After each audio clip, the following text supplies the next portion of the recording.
Jonathan Majors is the new king of Hollywood and is the best black actor out right now. Can we even still say that? Black actor? Because I remember Idris said, don't call him a black actor.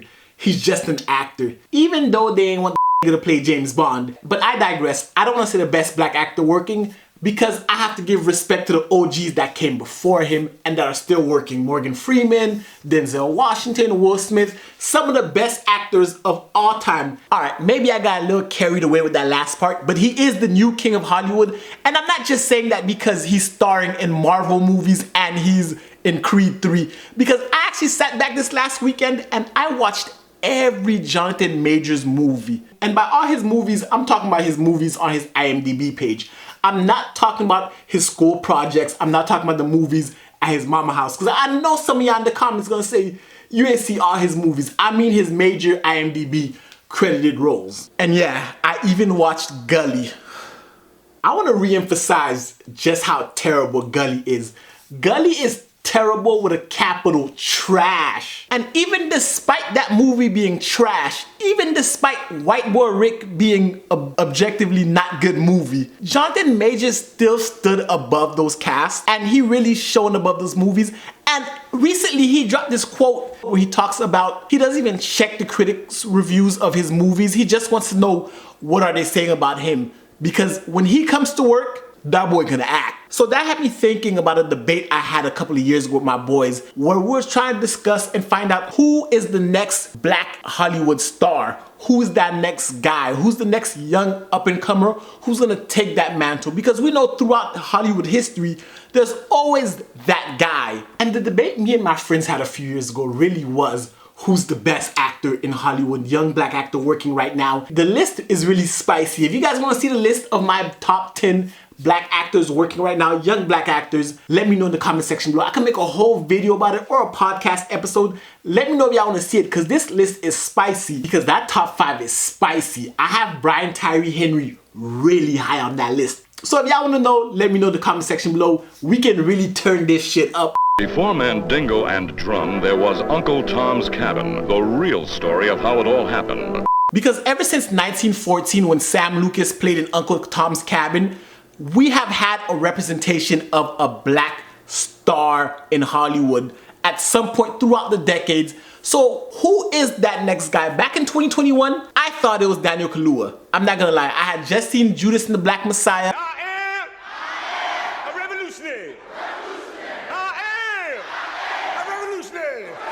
I am a revolutionary. I was drinking the Kaluuya Kool-Aid at the time. Starting from the 60s onto now, there's always been that one guy that dominated his era. In the 60s, we had Sidney Poitier, the first black man to win an Oscar for the movie Lilies in the Field. And from that moment on, Sidney Poitier became the guy. And guys, I'm not using the Oscars as a form of validation for black artists and black actors because we all know, now y'all gonna hear me bring up the Oscars a few times, and that's only because the Oscars is the highest acting achievement you can get in America, but it's not by no way, means, shape, or form a way to measure an artist's talent or skill. It's just a plaque, a measurement, acknowledgement by the academy that they work for, the academy that they want to be recognized by. But I don't necessarily recognize Oscars. But I'm not gonna lie to you, if I'm debating actors or debating something with you and my actor has an Oscar, I'm gonna bring it up. I don't give it much weight, but I'm gonna bring it up. Because we all know how the Oscars get down. So Sidney Poitier pretty much dominated the 60s. I mean, his reign goes on far longer, but in the 60s, he was clearly that guy. In the 70s, that's when we had the rise of the blaxploitation movies. And in that era, it's kind of murky who is an actual bona fide star. Sidney Poitier had the 60s, Rudy Ray Moore had the 70s, now the 80s was Morgan Freeman's decade. I'm gonna throw Danny Glover in there just because of The Color Purple. And I talked about us not using the Oscars as a barometer to validate black art, even though The Color Purple was a Steven Spielberg movie and arguably a top 5 movie of the 80s and one of the best movies ever made. No one won an Oscar. Shit, Danny Glover was not even nominated. And yo, it's a crying shame what they did to Danny Glover. The Color Purple is one of the best movies of all time. I was legit scared of Danny Glover as a kid when I saw that movie. He was a mean ass nigga in that movie.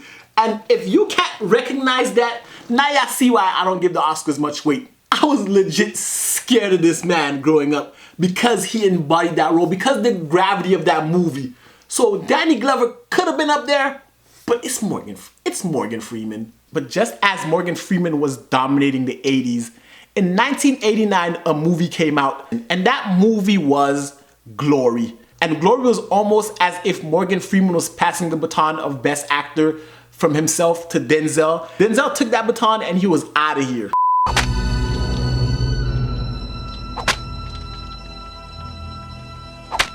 I'm telling you, the moment that one tear came down, this guy knew it was a tear of Hollywood is mine, because that nigga went off on a spree and never looked back, dominated the 90s. And the 2000s hit. Denzel wins his first Oscar for Training Day. I know Denzel won his first Oscar in 2001, and I can make a big case that Denzel's run didn't stop in the 2000s. From the 90s on through the 2000s, I can make a case Denzel ran the 2000s too. Because look at the list of movies he has. Remember the Titans, classic. Training Day, Oscar. John Q, fire. Antoine Fisher, fire. Man on Fire, literally fire. Inside Man, American Gangster, The Great Debaters, The Book of Eli. But Will Smith's my guy, and even though he smacked the shit out of Chris Rock, he's still my guy. But I'm gonna give that decade to Will Smith. I'm gonna give it to him because Will Smith has a special place in my heart, and during that decade, my boy really tried to win an Oscar. So I'm gonna give that decade of dominance to Will Smith. Then we get to the 2010s, and this is where things start to get a little interesting, because who dominated the 2010s? I initially thought it was gonna be Michael B. Jordan. I saw the movie Chronicle, I was like, okay, he's ready to be out of here. You know what's funny? I could make a whole nother case for Denzel running the 2010s too. I was drunk.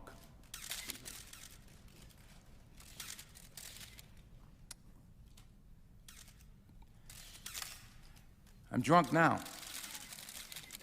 But then Chadwick Boseman comes along, and Chadwick Boseman pretty much dominates the 2010s. And I want to give Mahershala Ali some credit, because in the 2010s, my boy won 2 Oscars, even though both of those movies he won Oscars for. I mean, Moonlight, I liked Moonlight. I really did. I just felt like he didn't do a lot in that movie. The nigga was in there for like 20 minutes at most. He won an Oscar, but I ain't never been a hater. Mahershala, you did that. But The Green Book was some bullshit. We all know what that was. Black Klansman should have won that year. And the funny part is, Black Klansman is starring Denzel's son. So this guy Denzel, not only is he dominating Hollywood, his own son is in the race too. GOAT status. And now we get to the 2020s, this new decade. But I want to reflect on the past few stars. It's not just because they're great actors. They're also people who put butts in seats. People go out to see those movies. If it's a Denzel movie, you know it's going to be a good movie.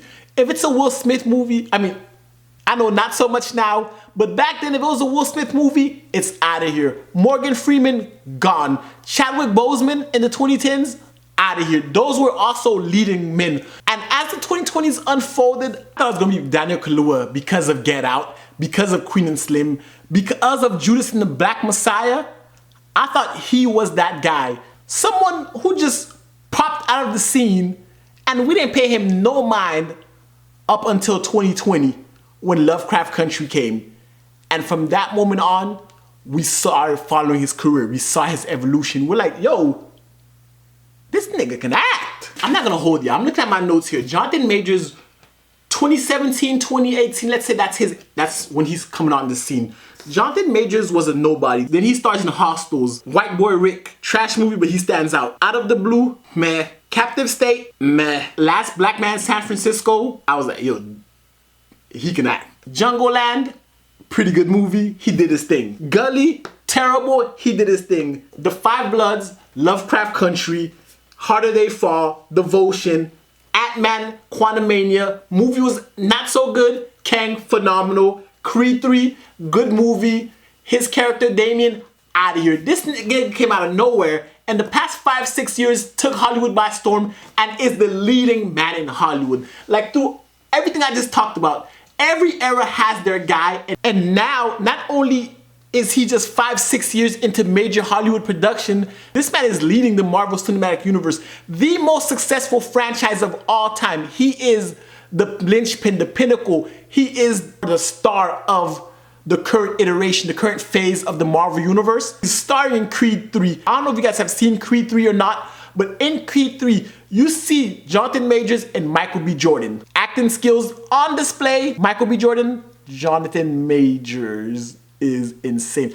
I thought this guy really came from jail. I was enthralled by his characters, and now that he's at the forefront of Hollywood, box office, his name is everywhere, interviews, and they're even challenging his masculinity in the black community. And once your masculinity is being challenged because you're going mainstream, you know you've made it in Hollywood and you're the new king. And he has 2 more Avengers movies, so we know throughout the mid-2020s, he's gonna be a staple, and Hollywood is just now loving it. He's on every talk show. He's doing magazine covers. This nigga's out of here. It's his era. I'd love to hear your thoughts in the comment section below. And if you liked the video, give it a thumbs up, hit the subscribe button, and until next time, binge on.